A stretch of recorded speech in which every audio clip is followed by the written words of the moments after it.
Sekutu Israel bertambah Argentina. Presiden Argentina Javier Milei memasukkan Hamas ke dalam daftar hitam sebagai kelompok teroris. Mengutip Cradle dan New Arab pada 16 Juli, kabar itu disampaikan Javier Milei dalam pernyataan yang dirilis pemerintah Argentina pada Jumat 12 Juli 2024. Dijelaskan dalam pernyataan bahwa Hamas telah dinyatakan oleh negara Argentina sebagai organisasi teroris internasional.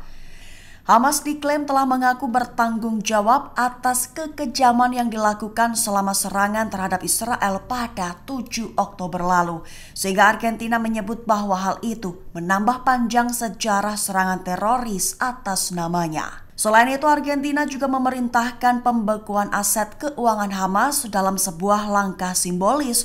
Tujuannya berupaya untuk lebih menyelaraskan pemerintahan sayap kanan di Buenos Aires dengan Amerika Serikat dan Israel. Bisa diartikan tujuan utama Argentina memasukkan Hamas ke daftar hitam hanya demi mendukung Israel melakukan genosida jalur Gaza. Pasukan IDF yang menyamar menggunakan truk bantuan terpergok Hamas. Serangan jarak dekat dengan senjata ringan hingga tubuh IDF diberondong peluru Hamas pun terjadi. Mengutip Palestine Chronicle pada 16 Juli, kabar itu tertulis dalam pernyataan Brigade Al-Qassam pada Minggu 14 Juli 2024. Dijelaskan dalam pernyataan bahwa pasukan IDF itu kembali melakukan penyamaran demi menyusup ke wilayah timur Rafah. Tapi sayang penyamaran IDF tersebut gagal lantaran Hamas memergoki mereka.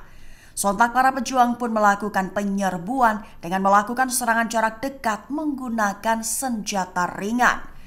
Di saat IDF mulai masuk ke satu rumah di wilayah Rafah, mereka pun diberondong peluru anti personil dari para pejuang.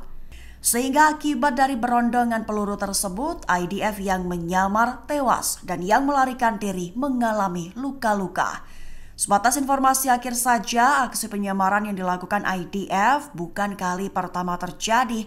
Pejuang perlawanan juga pernah memergoki IDF melancarkan operasi di Nusairat pada bulan Juni lalu. Yair Lapid kembali melontarkan kritikan pedas kepada Benyamin Netanyahu. Netanyahu disebut Lapid hanya sebagai orang yang cengeng dan pengecut dan bukannya sebagai korban hasutan. Kabar itu mengutip postingan Yair Lapid di media sosial X Twitter pada Selasa 16 Juli 2024. Disebutkan dalam postingan, Lapid menegaskan bahwa Netanyahu bukanlah korban. Netanyahu disebut sebagai pengecut dan tukang mengeluh, serta disebut sebagai Perdana Menteri yang buruk dan gagal dalam menjalankan tugasnya. Disebutkan oleh Lapid bahwa Netanyahu hanya peduli dengan dirinya sendiri dan urusan pribadinya. Lapid juga menegaskan bahwa setiap tentara yang berada di jalur Gaza saat ini posisinya lebih terancam dibandingkan dirinya. Sehingga Lapid menegaskan kembali bahwa Netanyahu bukanlah korban. Netanyahu hanya orang yang cengeng dan pengecut. Bahkan Lapid menuduh Netanyahu memasang mesin racun dan mesin penghasutan yang perlahan-lahan mengambil alih semua media di Israel, mengeluh bahwa mereka menghasutnya. Donald Trump akui membela dan mendukung penuh Israel serta mengupayakan perdamaian Timur Tengah. Trump juga mengaku bahwa dirinya adalah presiden terbaik dalam sejarah Israel. Mengutip Israel Hayom pada 16 Juli, kabar itu diutarakan Donald Trump dalam wawancaranya bulan lalu, namun baru diterbitkan sumber pada 15 Juli 2024.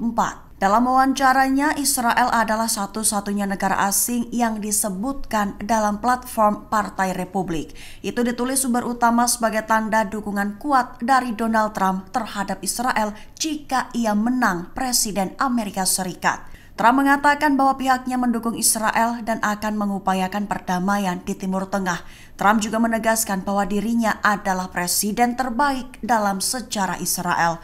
Platform tersebut menyatakan bahwa Trump ingin memperkuat Amerika Serikat di dalam dan di luar negeri, memulihkan keseimbangan fiskal, mengekang imigrasi ilegal, dan memperjuangkan nilai-nilai keluarga.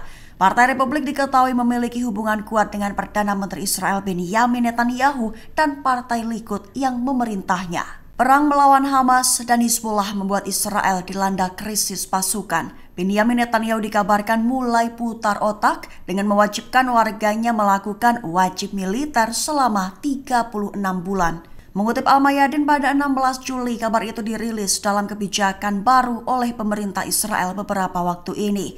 Diketahui keputusan itu kemungkinan akan dilempar ke sidang kabinet keseluruhan untuk ditentukan melalui pemungutan suara pada minggu mendatang. Kebijakan baru itu mewajibkan generasi muda Israel untuk wamil selama 36 bulan meningkat yang sebelumnya hanya 32 bulan. Namun imbas perang Gaza yang kini justru berpotensi meluas membuat Israel terancam mengalami krisis pasukan dan persenjataan. Apalagi kini Israel juga terlibat perang melawan Hizbollah di Lebanon. Serangkaian masalah itulah yang disebut membuat komandan militer Israel mengeluhkan perlunya tentara tambahan. Satu di antaranya adalah Menteri Pertahanan Yoav Gallant yang terus menekankan perlunya lebih banyak tentara dalam beberapa pekan terakhir ini. Israel batal menjadikan tentara wanita sebagai awak di dalam tank militer IDF. Secara tak langsung menandakan bahwa Israel mengakui bahwa pihaknya kekurangan tank, peluru, bahkan pasukan. Mengutip Yediot Ahronot pada 16 Juli, kabar itu disampaikan dalam pengumuman IDF pada Senin 15 Juli 2024. Disampaikan bahwa Israel menunda integrasi awak tank wanita ke dalam korps lapis baja di Gaza. Lantaran kekurangan tank dan amunisi yang signifikan, banyak diantaranya yang rusak dalam konfrontasi baru-baru ini. Diketahui Kepala Staf Israel memutuskan untuk menunda integrasi prajurit wanita ke dalam korps lapis baja manuver hingga November 2025. Keputusan itu muncul selesai petisi yang menuntut instruktur tank wanita diizinkan bergabung dengan pasukan tempur di Gaza. Namun dengan adanya keputusan pembatalan tersebut menandai pertama kalinya bahwa Israel kehilangan sejumlah besar tank dalam perang di Gaza, sekaligus menderita kekurangan peluru serta banyak prajurit dan komandan yang terluka atau terbunuh dalam pertempuran. Insiden penembakan Donald Trump menjadi sumber parno Benyamin Netanyahu. Ia mengaku khawatir jika keselamatan dirinya beserta keluarga besarnya bisa terancam. Mengutip channel 14 Israel pada 16 Juli, kabar itu disampaikan Netanyahu dalam wawancaranya pada Senin 15 Juli 2024. Netanyahu menyatakan bahwa ada hasutan untuk melakukan kekerasan dan pembunuhan terhadap pejabat terpilih, sehingga pihaknya mengaku khawatir jika hal seperti itu juga bisa terjadi pada dirinya bahkan keluarganya. Selama wawancara, Netanyahu juga menyinggung tentang hasutan terhadap anggota keluarganya baik terhadap anak dan juga istrinya. Ia menuduh bahwa ancaman terhadap keluarganya itu dan informasi mereka pula akan digunakan oleh Hamas. Sehingga menurut Netanyahu mustahil untuk bisa menghindari orang-orang yang tidak suka kepada dirinya.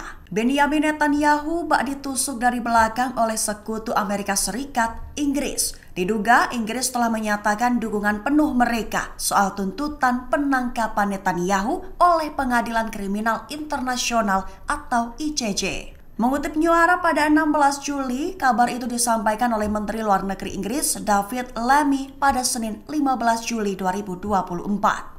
Lammy mengatakan bahwa Inggris tidak akan keberatan dengan surat perintah penangkapan ICC yang dikeluarkan terhadap para pemimpin Israel dan bahkan akan menegakkannya.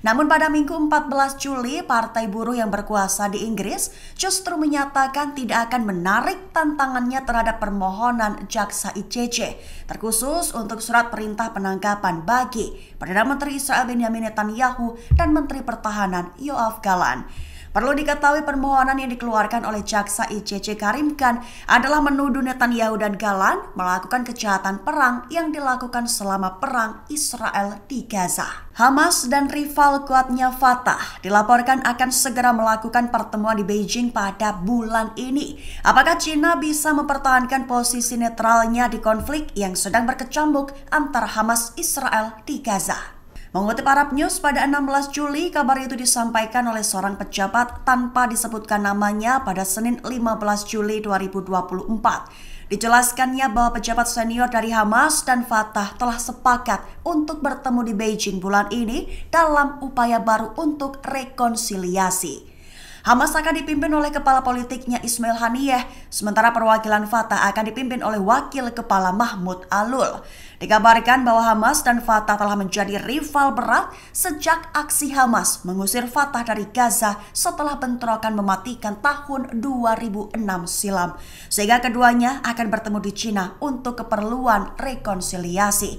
Mengingat jalur Gaza menjadi sasaran Israel, begitu juga tepi barat yang menjadi daerah kekuasaan Fatah juga ditarget Israel. Padahal Cina sendiri yang menjadi tempat telah memposisikan dirinya sebagai aktor yang lebih netral dalam konflik Israel-Palestina ketimbang saingannya Amerika Serikat yang mengadvokasi solusi dua negara sembari juga menjaga hubungan baik dengan Israel. Download Tribun X sekarang, menghadirkan lokal menjadi Indonesia.